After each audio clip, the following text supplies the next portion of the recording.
Hello, everybody. This is Colleen with Speaking of Spirits, and I'm here with Harry and Gina.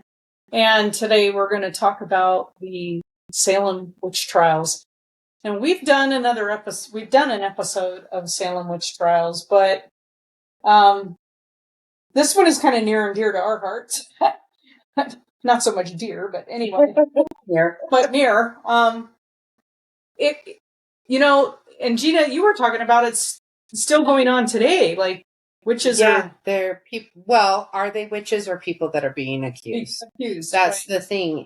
I was talking about just within the last year. I don't remember if it was this year or within the last year. There was a woman that was burnt alive somewhere in Africa for being accused or convicted of being a witch. That's awful. So primarily, the witch trials that America knows is the witch trials of Salem, right? And it was February 1692 to May 1693, and 200 people were accused of being a witch, and 30 people were found guilty, 19 people hanged, 14 women, 5 men were put to death. One died because he refused to eat when he was jailed, and the other 5 died in jail. So I don't know what happened to the others. Well, one wasn't the one. It's like the story of the crucible. He was crushed. They put stones on him until really? It crushed him. I believe that. I think that was based on that. Yeah. Oh, really? Yeah. So I'm reading a book right now on my morbid fascination with death and poisonings and everything else. So anyway, and they think that a lot of the hysteria stemmed from the consumption of a hallucinogenic that, it's ergot, which is a natural hallucinogenic, but is very fatal in very minute doses. But if you take, like, for example, ergots were used, the shaman would ingest ergot, and then, sickening enough, people following the shaman would drink the shaman's urine, because by then it had filtered, so they could get the hallucinogenic effect without the lethal dose. And the shaman had built up enough of a tolerance by doing this so often that they seem to be fine. But ergot can be extremely toxic in very small doses. So, and that's like a plant that grows. Yeah. So it's a fungus, I believe. And so again, when people are out harvesting, it's a fungus, I believe, that grows on wheat and barley. Oh, I think I heard that, and they thought it got into the supply chain, and that was and so the girls were primarily responsible for the grinding of the wheat and doing all of this stuff, and so they were ingesting, probably through inhalation, the ergot. So they were hallucinating and speaking in tongues and everything else, and then, so of course they're witches.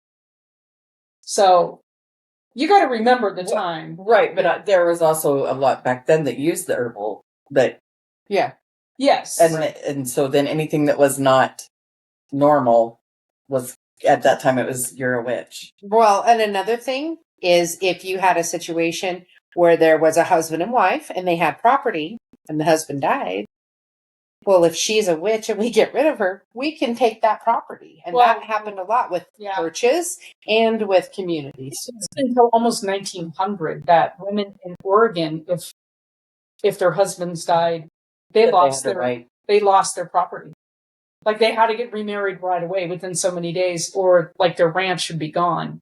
So it's craziness. Yeah. But anyway, so they believe, they being the scholars that have researched the Salem witch trials and the ergot, they believe that was the primary component of what happened, was the food supply chain. And it makes sense, since wheat and barley you can get this fungus on it, and it's so toxic and such a hallucinogenic properties to it that as soon as you ingest it, you're.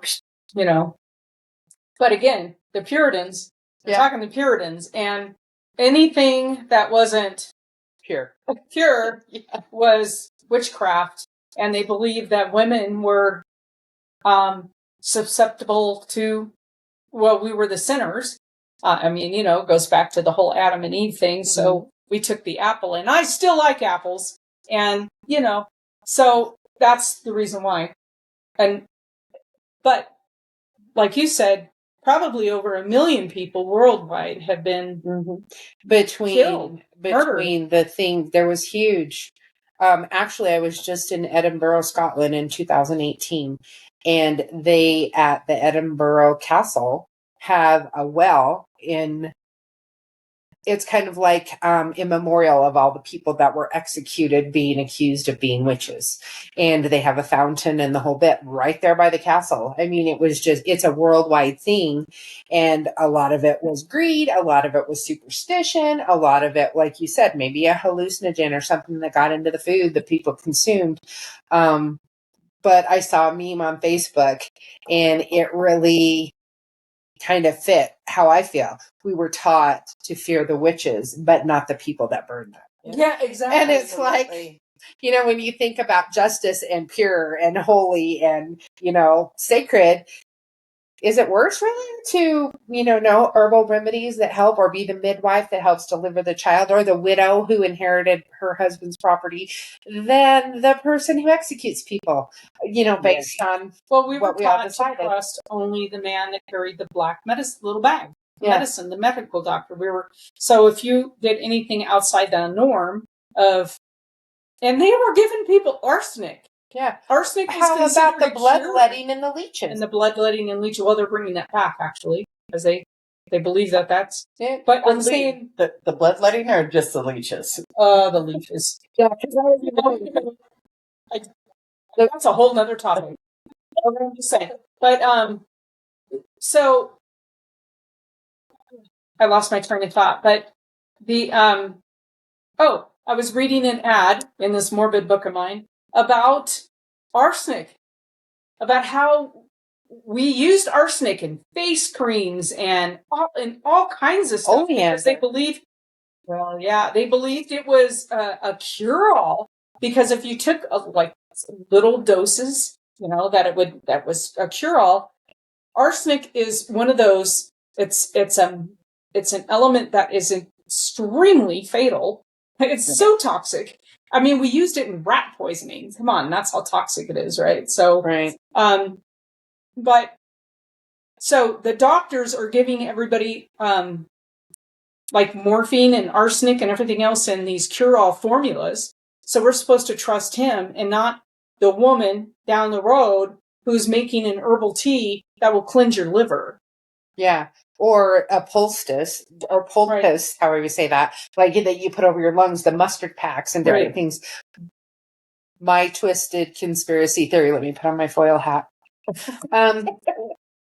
When you take away someone's money, whether it's the property or the doctor's fees that he got paid, or the pharmaceutical companies for manufacturing the medicine, when you tap into affecting other people's money, that's where the line gets drawn. And it's like our world isn't what's best for all. Our world is what's best for me. Mm-hmm. And if you're affecting my income, or you're affecting my power, then that's a problem, and you're a witch, or you're a crazy person, or whatever. I don't know. It's kind of funny, but it's very cynical. But that was, the norm. Like you were saying, people even in Oregon couldn't own property. Females couldn't own property after their husband passed. It was way past and I don't know the specific year, but it was way past even the wagon train era, that women, if they became a widow, their property would either revert to the state, or they had to get remarried. Their property was basically taken from them. Their ranch didn't matter how much. So that's why women got remarried instantly, is to retain that property.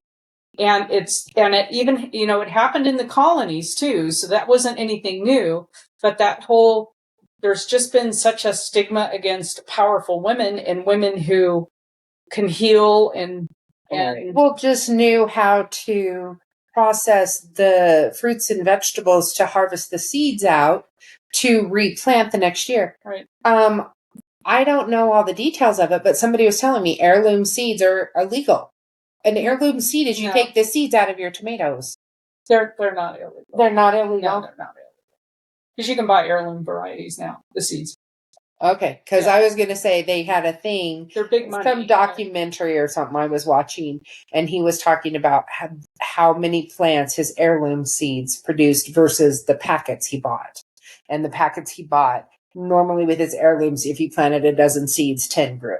Mhm. With the package of seeds you bought at the store, he planted a dozen seeds and 6 grew. Yeah. So, Well, I mean, there is something to be said. So seeds are typically not viable very long. Just so you know, it's only a couple of years. I actually asked somebody who works in horticulture, and they said, no, it's seeds. So I harvested a bunch of flower seeds, kept them for a few years, put them out. None of them came up. She goes, yeah, it's too late. Mhm. Next year, put them out the following year. Like, Can't they be stored though? they Cool lose dark, their lose their genetics. potency. Yeah, they Yeah. just don't. But anyway, back to the witches. So I don't know. What a friend of mine traced back her lineage to one of the women killed in Salem, and yeah, it was shocking to her. She didn't know that, but I find it amazing that so many people have been hanged, and it wasn't just hanging; they were burned at stake. they were drowned. They were drowned. They were crushed. They were tortured beyond belief. They were starved, all in the name of, Christian. well, a lot of it's Misunderstanding. Yeah. Christianity. I mean, I Yeah. don't know how to put it, but I think a lot of it too is somebody to blame something on. Yeah.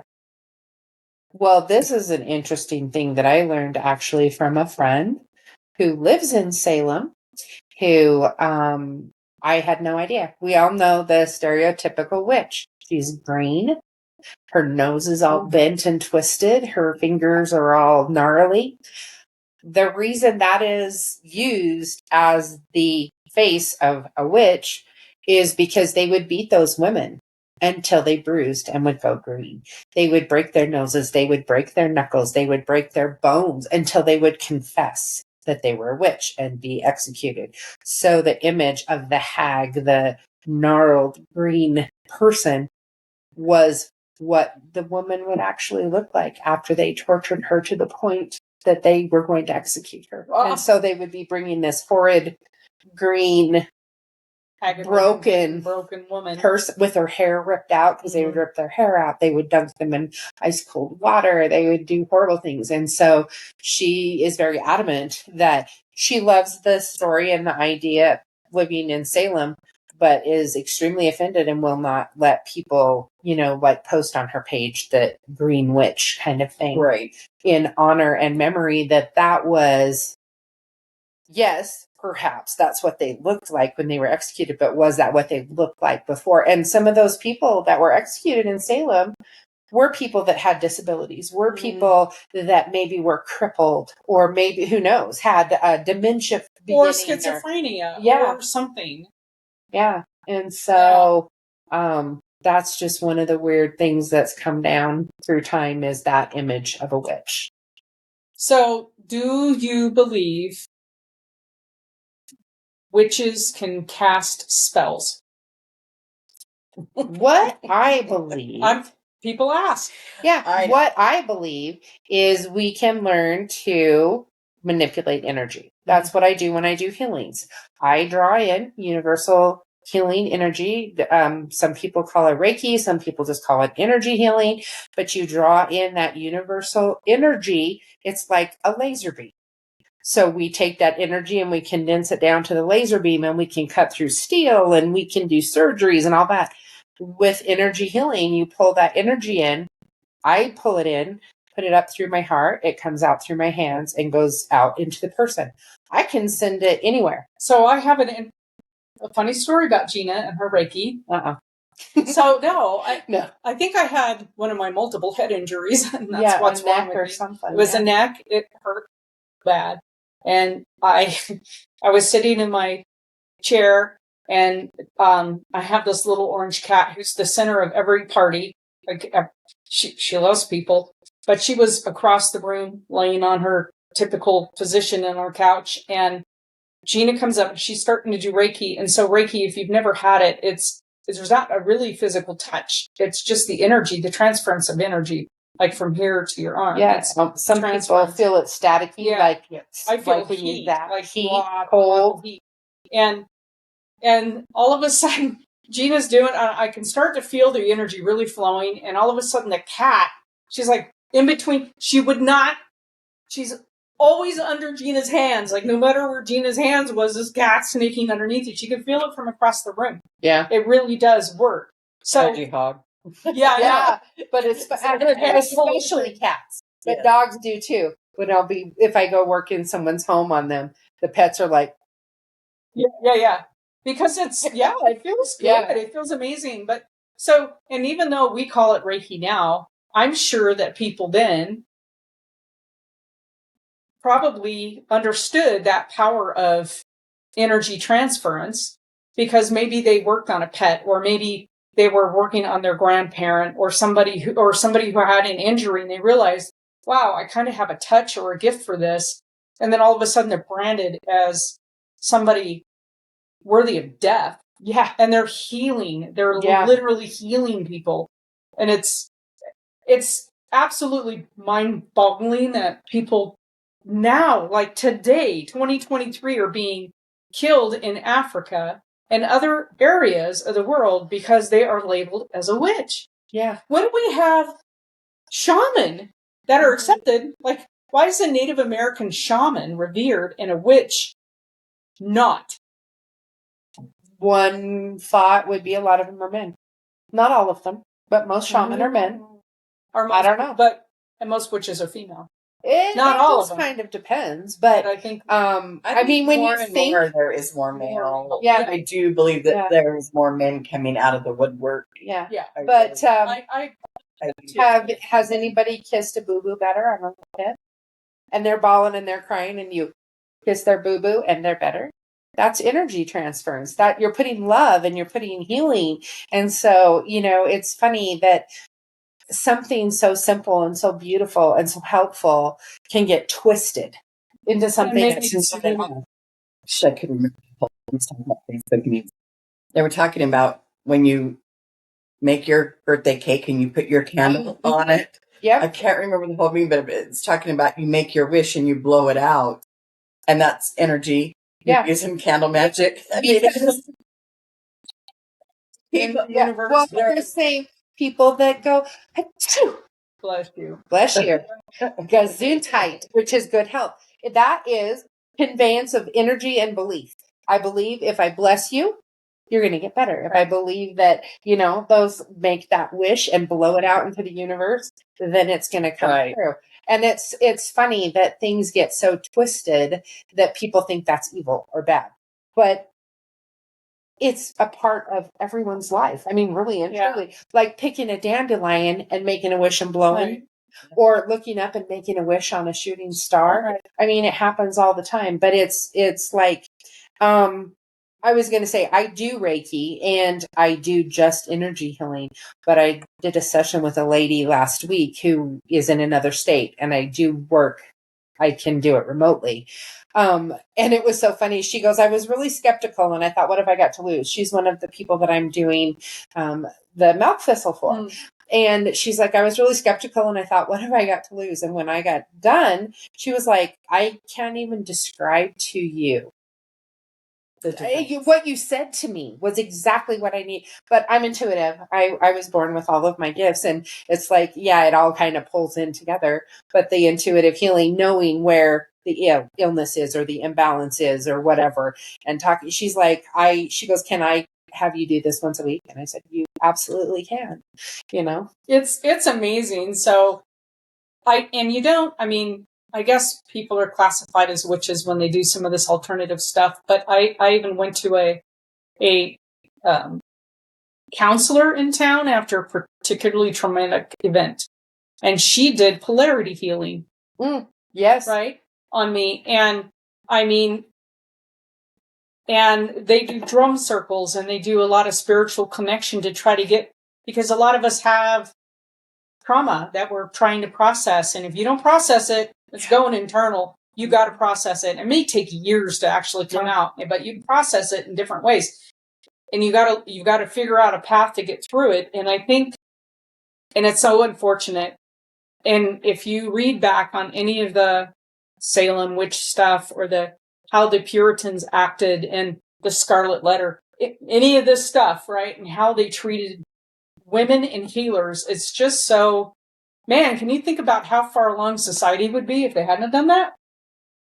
You know what I mean? Yeah. Because it's not just women, but witches. There's nothing, it's an alternative spirituality, and there's nothing wrong with it. And people constantly, they'll either make fun of it or buy into the but why is Christianity the only thing that's accepted as a religion? Muslim is accepted, right? Islam is accepted. Judaism's accepted. Why aren't these other spiritualities accepted on the same? Well, isn't it that just recently military people have been allowed to have a pentagram? And there was a long time that even the Jewish people couldn't get the Star of David on their military headstones and different things like that. It's just, I don't know. Even in the Bible, it says there is something given to help heal any illness that's where the plants are. That's where the medicine, that's where our pharmaceuticals came from. The Bible talks about the oils, it talks about the herbs, it talks about all of that, but you don't learn that when you're going, because I was born and raised Mormon. I was born and raised Catholic. You don't learn about that part of any of it when you're growing up in it. Yeah. There's a lot out there that I think we were never taught. And if you do research, also be wary of who's the author, because not all of that is true either. All of it's based on the person, their opinion of the author. Yeah. Or their experience. And so, everybody has different opinions and different experiences, but the one thing that I've learned in life is if it doesn't set right in your heart and in your soul, it's not right for you. It doesn't mean it's not right for everybody. Yep. But it's really sad, the number of people and the misconceptions of any of those things. Like, for example, I was Catholic. My first husband was Muslim. My second husband is Jewish. And people's like, oh my gosh, totally. We can choose to look at all the things that are different about us. We can say, well, she has this and she has that and I have this, so that, or we can look at the things that are the same. And that we can find in anything, in our religions, our beliefs, our daily life things, and it's like we can be kind and we can be helpful no matter who we are or who we're helping. So one of the questions that was asked of me recently was, are there such thing as covens? And are there such things as different ceremonial practices? And do they, for I guess lack of a better term, give you power? And I think, there are covens. There are groups that you can get together with if you're doing these different spiritualities. But think about symbolism. The Catholic Church is huge on symbolism, right? Just the wafer, the wine, the this, the that, the incense, what they do. All of that was drawn from ancient religions. A lot of that came in from ancient religions, and those customs were ancient. And so before pre-Christianity. So just because there's a group doing a particular symbolism of certain things does not mean that is something to be feared. Symbolism is part of almost every single religion out there. Well, it's like the tree of life. It is part of Kabbalah and Judaism. It is Norse traditions, if you look back into the ancient Vikings and different things like that.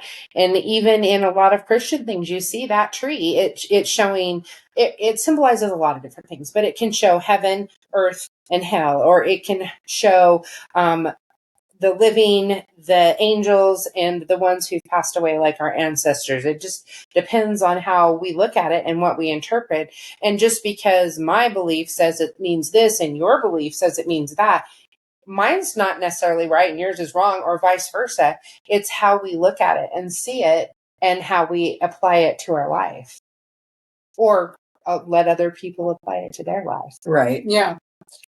Well, all religions are man-made. It doesn't matter. your connection is your connection, and it doesn't matter pagan, Druid, Wiccan, Native, Mormon, Christian. If you don't have that connection, and that's where the energy healing comes in, which is going back to the Salem witch trials, where some of that, I'm sure when they did the herbal remedies and all of that, it all comes from inside. And the other thing that people often forget is it's easy to stereotype. Witches are evil and they worship the devil and they do terrible things. Well, guess what? In every religion, pretty much, some of them more than others, the priests have molested and harmed children. The principal at the school or the teacher or the scout leader has done horrible things. Does that mean every priest and every teacher and every scout leader and next door neighbor and Uncle Bob are bad? No. Bad is diverse among everything. Is it the majority of everything? No, it's a small part, but it's so negative, it feels huge and overwhelming. And yeah, I'm sure there probably are bad people. I would be willing to say some of our politicians are pretty bad people and some of our doctors are bad people. I mean, we here in Idaho had a dentist not that long ago that used sedation, and then he played house while he was working on the people's teeth. You know, those are people we're supposed to trust. And there's it's so easy to generalize and easy to stereotype that, oh, if you're this, you're lazy. And if you're that, you're untrustworthy. And if you're this, you're evil. And that isn't the case. We really are doing an injustice to ourselves and the world by lumping everybody together and saying this is all bad and this is all good, when I would say there's probably more people that have been harmed by a trusted person, like a clergy, a teacher, a scout leader, a police officer, than there ever was a bad witch that cursed a spell. You know? So if you are thinking about any other alternative forms of spirituality, where would you send them? To buy some books and do some reading on different things? Well, yeah. So, like I said, I was born and raised Mormon. I am no longer Mormon. But I literally in my 20s, because I was always had intuition and stuff like that. And of course, you're not allowed. That's not, the men have the power of the priesthood. To heal as well, right? Yes, they are gifted. Yes. So women are, that's not okay. So, but I learned a little bit about probably everything, but then that's when I realized all the religions are all man-made. And that's my biggest thing with anybody I talk to, any of my clients, anything, is your connection to the higher power, whatever it may be, is all that matters. It doesn't matter if you are, like I said, Druid, pagan, Christian, Catholic, Hindu. Buddhist, I mean, Judaism, it doesn't matter. As long as you are honest with yourself and have that true connection, that's the only thing that matters. And if one thing that I've learned, she might have the same book I have, and we both got something different out of the book. No, I get that. Because I believe it's where our frequency is at the time. Right. Because I reread a book that I read 20 years ago, totally different meaning to me now. But where would you send somebody looking for some, maybe not necessarily guidance, but to get some questions answered? Would you just recommend going to different bookstores and picking up books on different stuff? They classify a lot of this as the occult, which bothers me. Yeah. Because it's, well, New Age, metaphysical. I mean, there's so many but words. I'd rather use that than occult. Because the occult has such a negative connotation to it. Religions. Yeah. Well, occult. Yeah. A cult and occult. Different. A little bit different word there, but yeah. But no, I don't know. I guess it would depend on, like, are you talking about finding your beliefs? Well, I don't know. Like, if somebody is interested in finding out more about, I guess it would be witchcraft or spell work or, there's tons of good books. Right. Out there. So books, like go to bookstores or look it up online. there's a place that I always recommend people go. It's called, and as soon as I had a senior moment. It's thriftbooks.com. It's used books that you can buy online for next to nothing. And I have like a huge library downstairs of just about everything from World War I through everything witchcraft, because I can get used books for hardly anything. And and it's a great place to look and research. And I think the one thing that if you're going to, because nowadays anybody can go and publish a candle magic book. Yeah. I mean, but there are some, I first of all, I would look at find out the history of the author, Mhm. To see if it was just somebody sitting in a New York office that type this up. You know what I mean? It's like, yeah, okay, I wouldn't do that. And whatever you do, I mean, thought is the majority of any spell, just like when she was the herbs, the intention, counterclockwise, everything has that intention is 90% of what you're doing. Maybe more. I would also throw in, you have to listen to your heart and your soul. I consider myself a spiritualist. I was raised Catholic, have spent 17 years in a family with a Muslim husband, have been with now a Jewish husband. And there's a lot of differences in things, but there's a lot of similarities. And if something doesn't ring true in your heart and your soul, there were some very specific things of why I walked away from the Catholic religion. But there is more than just us. I believe 100% there is a divine or a creator or a God or whatever you want to call it. It's like a rose by any other name is still a sweet. If we call it something different, doesn't mean it literally is something different. Right. Like Allah. And I can't even think of all the different words for God. The thing is, you have to listen to your heart. And if you read books, that isn't the law. All of this is everything is energy. It's all, yeah. And what one person interprets as this doesn't mean it's this for everybody. You have to let it sit with you. You have to meditate. You have to connect to your divine, connect to your ancestors. People say, I don't know who my ancestors are. Well, your parents are your ancestors and your grandparents. I mean, and so on and so on and so on.